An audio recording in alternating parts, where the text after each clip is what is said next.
Hello everyone गुबुन मोनसे गोदान भिडियोआव नोंथांमोन बयखौबो बरायबाय।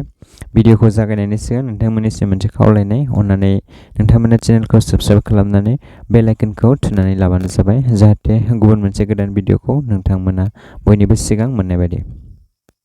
A.P.J Abdul Kalam बिथांनि आबुं मुङा आबुल फाकीर जाइनुल आबदिन कालाम एबा जायखौ मिसाइल मैन अफ इंडिया बिमुंजों सिनायनाय जायो। बिथाङा 1931 मायथाइनि 15 अक्ट'बर खालार खालि तामिलनाडुनि रामेश्वरमाव जोनोम जादोंमोन। बिथांनि बिफानि मुङा जाइनुल आबदिन माराकायार आरो बिमानि मुङा आसियाम्मामोन। साब्रै बिदा-फंबायनि गेजेराव आब्दुल कालामानो बयनिख्रुइबो दुइसिनमोन आरो बेहा सासे बिब'बो दङमोन। मोनसे समाव एबा आब्दुल कालामनि बिबै-बिबौमोननि समाव बिसोरनि नखरा माराकार जातिनि नखरसे धोनि नखरमोन। बिसोरनि नखरा गावसिनि जायगानिफ्राय दिपसिम एबा श्रीलंकासिम नावजों खुस्रा फालांगि खालामोमोन आरो पिलग्रिम्सफोर एबा धोरोमगुरुफोर जाय गुबुन हादराव दावबायो बिथांमोनखौ लांलाय लाबोलाय खालामोमोन। 1914 मायथाइयाव जेब्ला पाम्बन ब्रिज एबा दालांखौहाय बेखेवो अब्ला बिथांमोननि नखरनि फालांगियाबो लासैनो फैमाल जालाङो आरो 1920 मायथाइसिमहालागै लासै लासै गासै सम्पथिफोरा जोबलांनो हमो। आब्दुल कालामनि बिफाया सासे नाव बिगोमामोन आरो मस्जिदनिबो दैदेनगिरिमोन। नाथाय आब्दुल कालाममोननि समसिमहालागै बिसोरनि नखरा रांखावरियारि उसुबिदायाव गोग्लैबायमोन, जायनि थाखाय आब्दुल कालामआ गावनि फरायनाय खरसायाव हेफाजाब होफानो खौरां बिलाइ फानथिंग्राबो जानो गोनां जादोंमोन।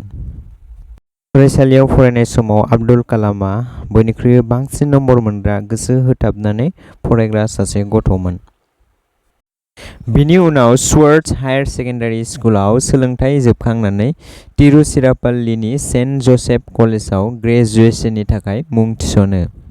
1954 मायथाइयाव फिजिक्सआव ग्रेजुवेट खालामो आरो 1955 मायथाइयाव माद्रास इनस्टिट्युट अफ टेक्न'लजियाव एर'स्पेस इन्जिनियारिं एबा अख्रांमा जोनथोर शास्त्र फरायनो माद्राससिम थाङो।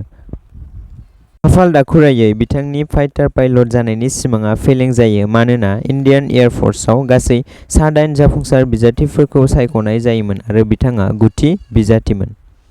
बिथांनि बे सिमांआ फैमाल जादोंमोनब्लाबो बिथाङा गुबुन सिमां नुनायखौ नागाराखैमोन।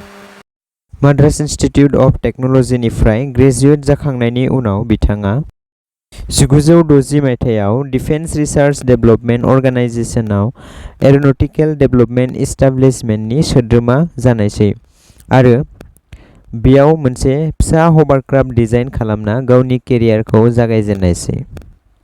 नाथाय बिथाङा DRDOआव मावनायखौबो गावनि थाखाय गोरोबनाय एबा थोजासे मोनाखिसै, जायनि थाखाय बिथाङा इनकस्पायर एबा Indian national committee for space रिसार्चआवबो सोद्रोमा महरै जयेन जानायसै। बिनि उनाव थाम्बा इकुवाटोरियेल रकेट लन्चिं स्टेशननि गिबि डाइरेक्टर H.G.S. मुर्तिआ इन्टारभिउ लानानै बिथांखौ इसर'आव साख्रियाव थिसननायसै। 1969 मायथाइयाव आब्दुल कालाम बिथांखौ इसर'आव दैथायहरदोंमोन, जेराव बिथाङा 1980 भारतनि गिबि जाफुंसार सेटेलाइट लन्च भेहिकल दा रहिनी सेटेलाइटनि प्रजेक्ट डाइरेक्टरमोन। बेनि उनाव 1970 आव मोननै प्रजेक्ट डाइरेक्शन खालामबावो। बिथांनि मावनायफोरा बेखिनियावनो जोबनानै थाङा। बिथाङा गोबां इनस्टिट्यूशन एबा फसंथानफोराव मिसाइल डेभेलपमेन्ट प्रग्राम्सफोराव chief executive, chief director, adviser, coordinator महरै खामानि मावलांदों।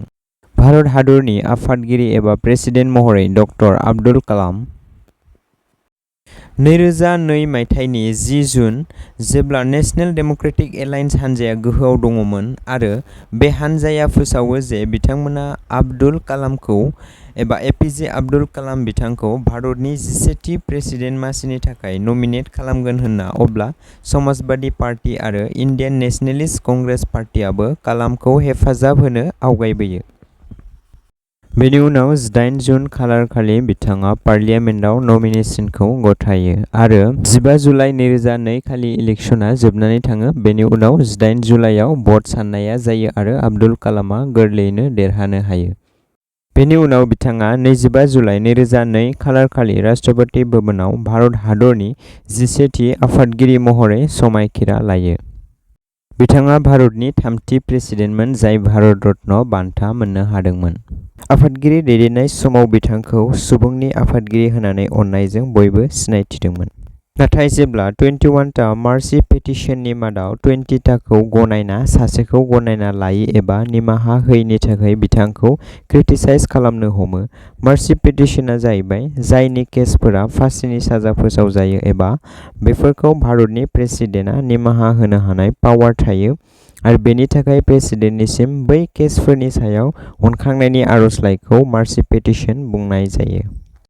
जेब्ला बिथांनि 5 बोसोरनि मावसम एबा टार्मसआ जोबनायाव फैयो, 2007 मायथाइनि प्रेसिडेन्सियेल इलेक्शनाव गावनि नैथि खेबनि थाखाय गोसो जानायखौ फोरमायथिनानै लायो। बेनि उनाव हरखाबनो साननैसोनि उनावनो बिथाङा थिरांथा लानायसै जे प्रेसिडेन्सियेल इलेक्शनाव गसंला आरो राष्ट्रपति भवनाव बाहागो लानाय नंला होननानै। प्रेसिडेन्टनि मावख'निफ्राय ओंखारखांनायनि उनाव Indian institute of management Shillong, Indian institute of management Ahmedabad, Indian institute of management इन्दरनि भिजिटिं प्रफेसार जायो।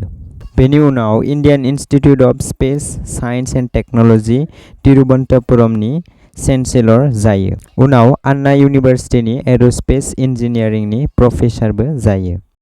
2011 मायथाइयाव कुडानकुलाम निउक्लियार पावार प्लान्टनि सायाव आब्दुल कालामनि हेफाजाब होनायखौ लानानै सिभिल ग्रुप्स एबा नोगोरारि हानजाफोरा बिथांखौ सोंखारियो एबा हेंथा हानजाया बिथांखौ सासे प्र'-निउक्लियार साइन्टिस्ट होननानै मिन्थियोमोन आरो बिथांनि लाइफां रैखाथिनि सायाव होनाय आसाफोरखौ गनायनानै लायाखैमोन। 2012 मायथाइयाव बिथाङा लाइमोनफोरनि थाखाय मोनसे हाबाफारि बेखेवदोंमोन आरो बे हाबाफारियानो जाबाय what can I give movement एबा आं मा होनो हागौ। बे हाबाफारिखौ बिथाङा लाइमोनफोरनि दुथां आरो गाज्रिखौ फेजेननो एबा फोजोबस्रांनो थाखाय बे हाबाफारिखौ बेखेवदोंमोन। दानिया बिथांनि बान्था आरो सन्मानफोर। बिथांनि गासै बान्था आरो सन्मानफोरखौ बुंजोबनांगौब्ला भिडिअ'आ गोलाव जागोन, बेनिखायनो आं माखासे बिथांनि बान्थाफोरखौल' बुंनो आखायाव लाबाय। बिथाङा गं 40 इउनिभार्सिटिफोरनिफ्राय मोन 7टा डक्टरेट डिग्रीखौ मोननो हायो। 1981 मायथाइयाव बिथाङा भारत सरकारनिफ्राय पद्म भूषण बान्थाखौ मोननो हायो आरो 1990 मायथाइयाव पद्म विभूषण बान्थाखौबो मोननो हायो। बिथांनि बान्था आरो सन्मानफोरखौ जोङो बेखिनियावनो बुंनानै फोजोबनो हाया। दा बेबायदि सासे हादरनि थाखाय गोबां बिहोमा आरो हादरखौ गोजौ सिरियाव दैखोलांनाय गेदेमा सुबुङा माबोरै मुंख्लं जायामोन? 2015 मायथाइनि 27 जुलाइ डक्टर आब्दुल कालाम बिथाङा मोनसे बिबुंथिनि थाखाय इन्डियान इन्स्टिट्युट अफ मेनेजमेन्ट शिलंसिम दावबायदोंमोन। बिथाङा फ्लाइटनि सिरि गाखोनाय समावनो देहायाव उसुखखौ हमदांना मोनदोंमोन होननानै बुंदों। बेनि उनाव दान्दिसे जिरायनायनि उनाव बिबुंथिखौ लाखिनो अडिट'रियामाव हाबो। बे समाव 6:35 बेलासिनि जाबायमोन। बिबुंथि जोबखांनायनि 5 मिनिट सिगांनो बिथाङा हरखाब गोग्लैनायसै। बेनि उनाव गोख्रैनो बिथांखौ साखाथिनि बेथानि हस्पिटालाव थिसननायसै। गोबां जोथोन लासेयावबो एबा नाजासेयावबो बिथाङा हार्टनि दुब-दुब सोदोबा थाबथानायाव बन्द जानायाव 7:45 बे बुहुमखौ नागारलाङो। बेनि उनाव बिथांनि गोथै देहाखौ इन्डियान एयार फर्सनि हेलिकप्टारजों शिलंनिफ्राय गुवाहाटीसिम लाबोयो आरो गुवाहाटीनिफ्राय गोदान दिल्लीसिम दैथायहरो आरो भारत हादरनि प्रेसिडेन्ट, प्राइम मिनिस्टार, दिल्लीनि चिफ मिनिस्टार बिथांमोना नाजावो। बेनि उनाव दिल्लीनिफ्राय अखानायै फुङाव डक्टर आब्दुल कालामनि गोथै देहाखौ एयारक्राफ्टजों मादुराइसिम लाङो आरो मादुराइनिफ्राय रामेश्वरम न'फारसे ट्राकजों दैथायहरो। बिथांनि जिउमानि गोजोननि थाखाय आरज खालामनानै दिनैनि बिथांनि जिउखौरांनि भिडिअ'खौ बेखिनियावनो फोजोबबाय। गोजोन्थों।